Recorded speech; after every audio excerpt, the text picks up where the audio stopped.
When you enter the museum, it's kind of like 21st century to 19th century. And it's pretty cool because you see people in normal clothes and then you come in and then they're all dressed up. It's really cool.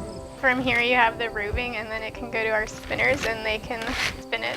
They teach you about like what children did back then, what kind of chores there were. Instead of like just having a sign that says all the information, I like how they show you how to do things. So here you could check your corn after a few weeks of drying on the cob. What makes the village come alive is the costume historical interpreters. They have a chance to connect with our guests, share their stories. They're in period clothes, they set the stage, and it takes them back to a different place. Many have worked here for 10, 20, 30, so a couple even 40 years here at the museum because they love what they're doing. They love the experience engaging with the public, but it's also doing research above and beyond the roles that we give them in the historic village. But you have to write it in cursive.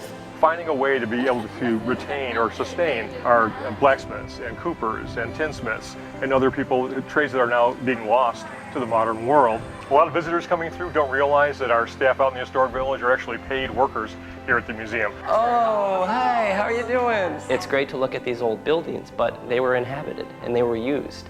That's what the interpreters bring. They're just trying to bridge a gap between an old building and you. So it was opened as a tailor shop in 1849.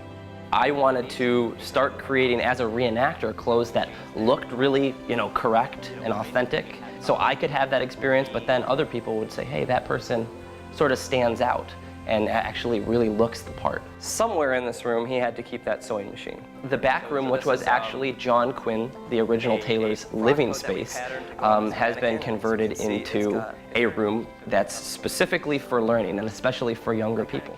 It is so much better than reading a sign, or hearing an audio, or seeing a video. It's that one-on-one personal touch that really makes our site special and our staff special as well. Good day, how are you? Good, how are you? They are the shining stars as far as I'm concerned. I've been here, multiple times every summer since I moved to the area. The level of knowledge is really awesome. No matter how many times you come, you learn something. They're in full costume and they're, standing by the fire doing the work and explaining what's happening all the way through. I saw coffee being roasted today here for the first time. It would be a quarter of the experience to just walk in houses and look, right?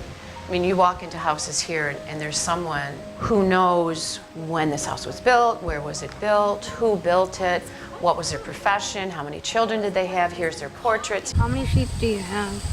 When you walk into the museum and you see people with costume, it makes you interested, so you go and ask them something and then they tell you. Keeping alive the history of these buildings and these areas of New York that will soon be forgotten if we don't continue to try to keep organizations like this going. When you live it, it's a whole different experience. We're going to lose that living history if we don't have, a place like Genesee Country Village Museum to send our kids to. I learned more since I've become a member here than I think I ever did in a history class. History is not dead yet. It's still alive. We can continue to learn from it, that we can continue to improve as people. We can have a connection with those who lived a long time ago, which I believe is really, really important. People are such an important part of this museum. Without the people, there would be no museum.